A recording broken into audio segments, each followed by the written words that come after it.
welcome to another Trainspotter From Berkshire video. In this video I'll be visiting every station on the Bromley North Branch, starting off at Grove Park. Grove Park has 5 platforms and is managed by South Eastern.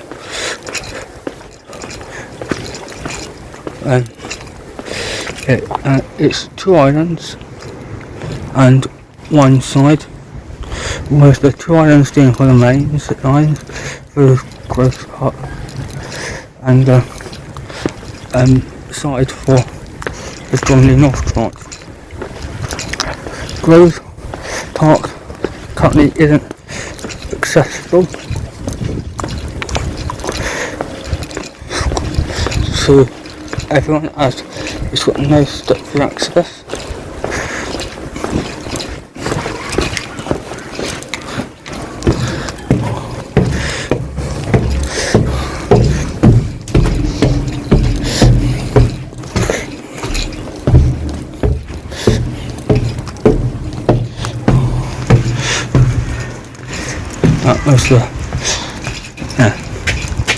That's the slow island, that's the fast island, and right over there is the Bromley North Island, which is often, which is platform 1.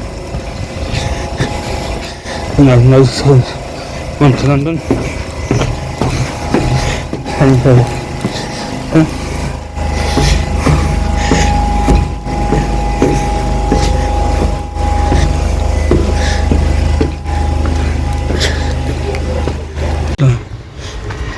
Bromley North Branch has a train every 20 minutes, which is operated by a single unit, and it used to be a 2-coach unit, but due to TRM legislation, a 4-coach unit must now be used, because the 2-coach units don't have an accessible toilet, but have toilets on board. But the 4-coach units have an accessible toilet as well, so they are TRM compliant.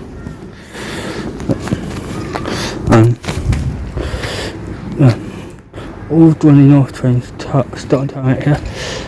Up until the 1990s, you did have peak time Bromley North to Charing Cross services. They were withdrawn due to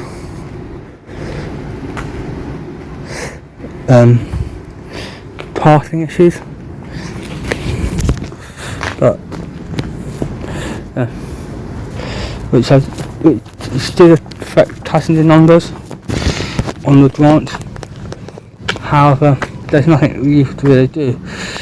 The tasks are more importantly used on other parts of the service network, so you can't really run more trains into London because of the junction is a single line.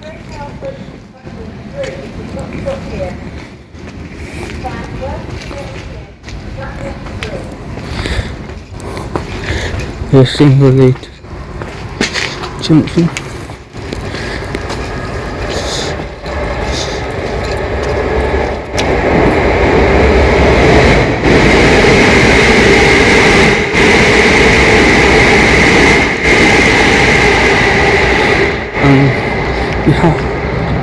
You have to cross the fast to get on the slows, which makes the Bromley North shuttle basically unable to be extended without affecting tasks. So it can't be extended because Bromley North is that task. And it's only got 2 stations, Sundrigge Park and Bromley North.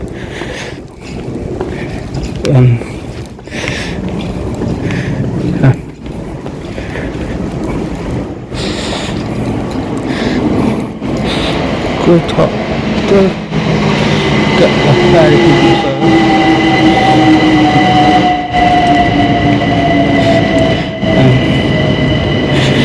Bromley North Branch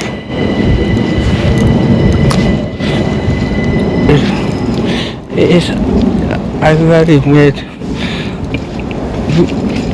route because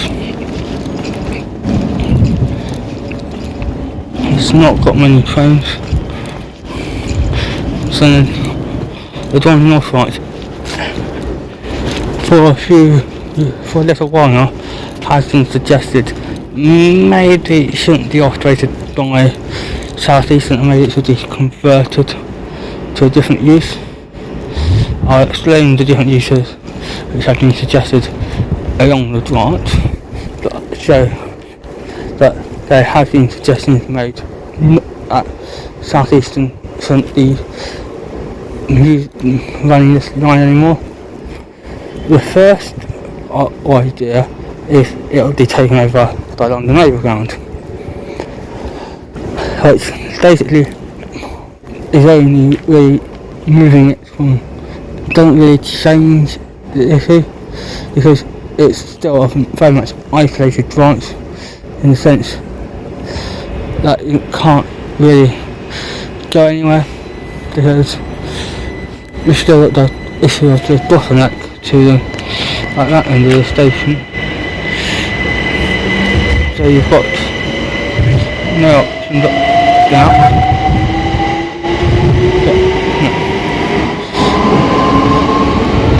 London Overground might increase services to like 4 trains an hour. However, the question is it really even possible? Because, yeah, so that's one option. I would say the next option when we get to Bromley North, which will be the next station we'll be doing. Road park is very much the key word. This current amount of development I've seen is very much of the key word.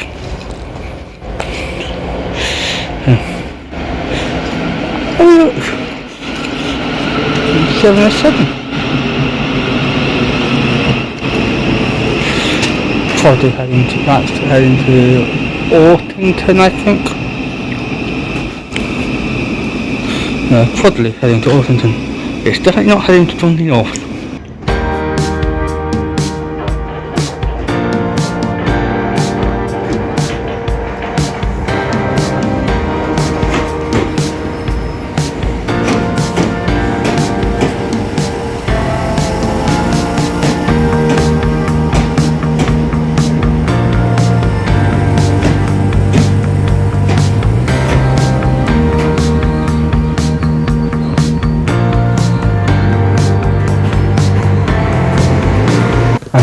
First class is declassified on this train since May 2023.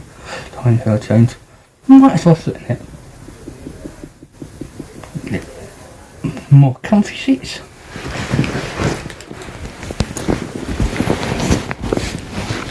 Then the standard class. Yeah. Much more comfy.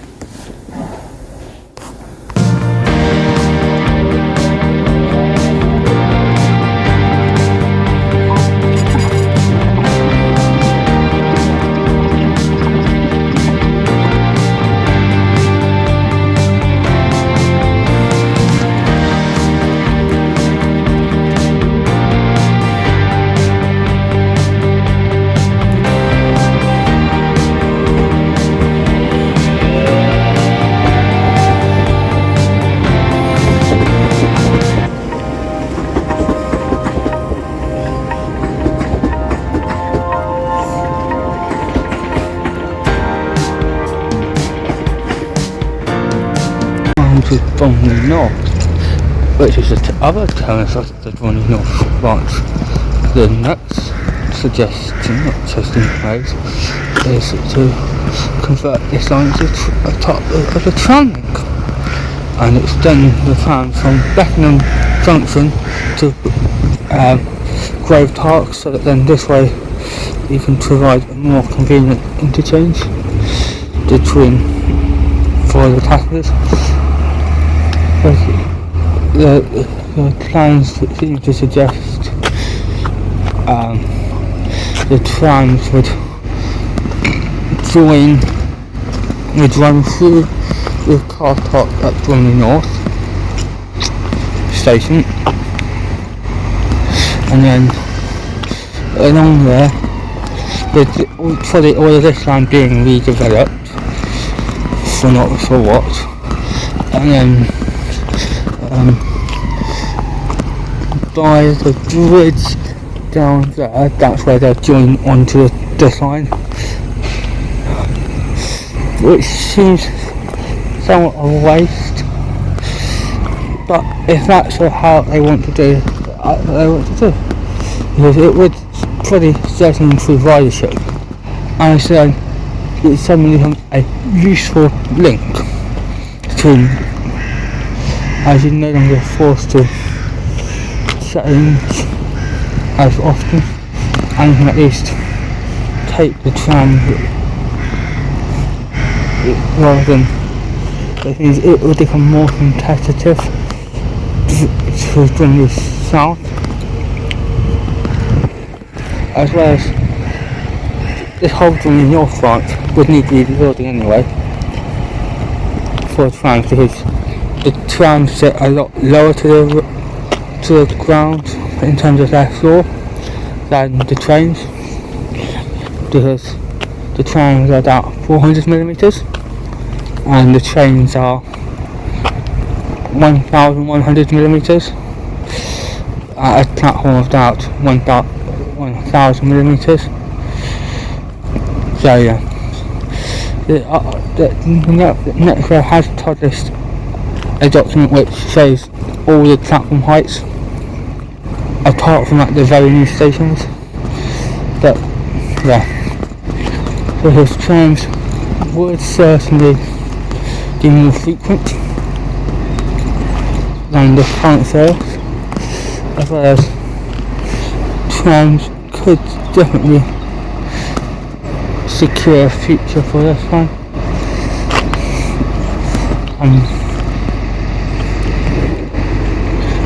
Doing a tramway might actually be a fairly good idea, because we then free up a unit for South Eastern, which I know it would mean more time for TfL, but it's just an extension of their Beckenham Junction services, which is actually quite a good idea, as you are linking it, you'd be linking the Beckenham Junction services with another line, and it would need rebuilding, because you are going to be going from the 750 volt DC third rail there to a 750 volt DC overhead system.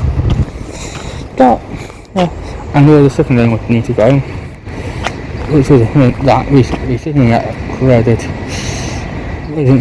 but it's only, it wasn't pretty that extensive, and in the grand scheme of things, converting it to tramway might be a really good idea, because then at Grove Park, a rebuilt station would need to be done. A retaining wall could be put in on the bank, so that then you could have something like a windowing solution with the two platforms staggered, and then by having the platform lower down, it might be, by removing that crossover onto the main line at Grove Park, you can then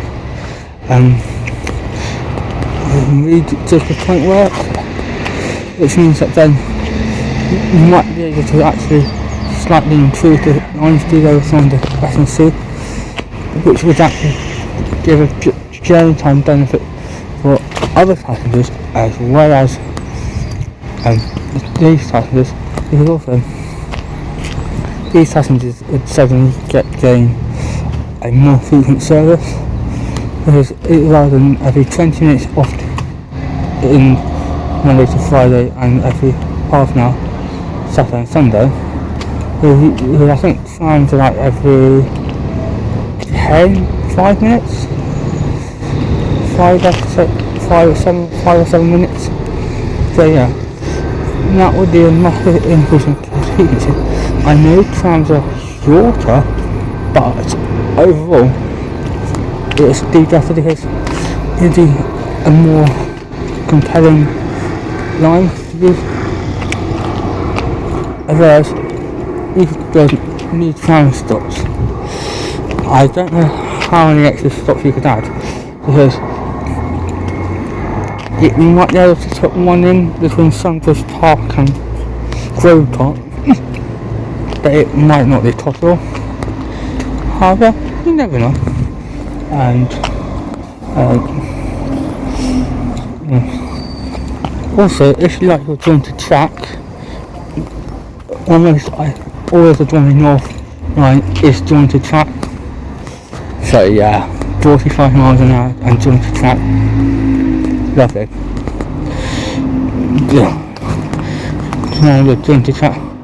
If this line gets converted to a tramway, that would be actually really good timing, because TfL are getting some new trams to replace the Bombardier CR4000s and maybe even the Sundrigge very old ones, because they're thinking that just replacing the whole fleet of trams. No. The question is, what sort of trams did they truly get? Bombardier is now part of Alstom, so there's this either sort of Alstom tram, a Stadler tram. I'm not sure if Hitachi makes trams, but I know CAF makes trams. Yeah. But, yeah. Trams would be good. Yeah. And then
welcome to Sundrigge Park. This is a final station we're visiting on the Bromley North Branch. Sundrigge Park is a 3-station with 2 platforms and not accessible either.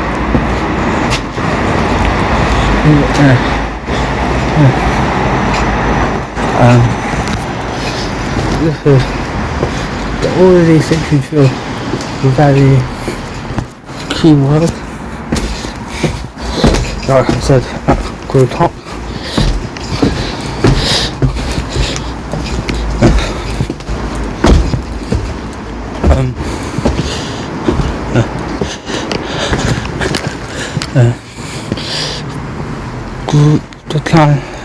The other idea is to convert this to part of the Doctrine Site Railway, which would see either DRR trains run from Village Arsenal or Lewisham and or both down to Bromley North. They'd have they'd rebuild to Grove Park to allow for the trains to full run. They've been rebuilding that bridge at Grove Park, which would, and since the line's already grade separated, it wouldn't be a too big challenge to do. And journey time wise, the DLR could pretty much match, or if not beat the current timings, and the DLR runs between every 2 minutes and every 10 minutes currently, so yeah, it could do it. And Grove and Sundrigge Park is the only intermediate station on the Bromley North Branch.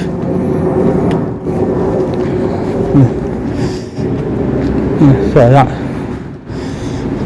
and some of the track here is Broadhead and some of the tracks flat bottom. You'd still need to close the line for the conversion to DLR, but more of the existing infrastructure could be made use of if you went with DLR, because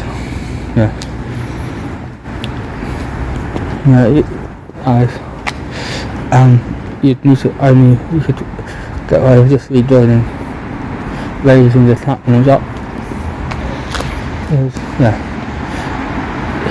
Sundrigge,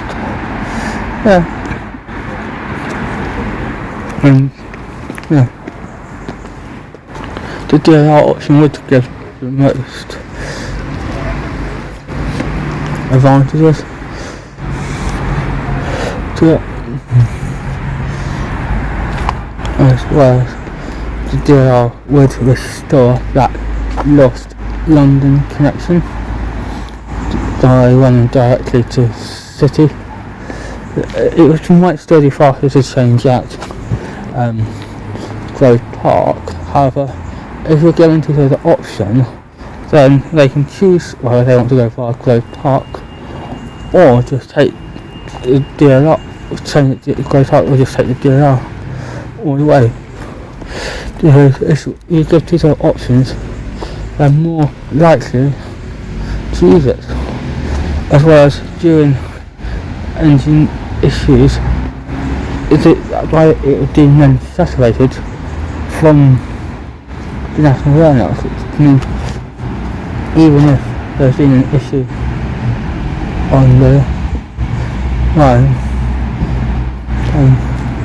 so you can still also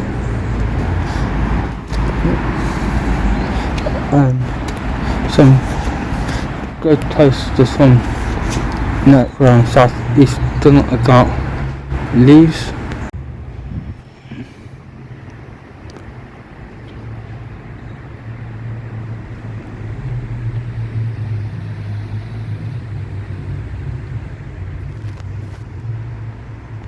All 3 stations on the branch are operated by South Eastern, with Bromley North getting 0.5 million passengers last year. Sundrigge Park got 0.27 million passengers last year, and Grove Park got 2.7 million passengers last year, according to the Office of Rail and Road.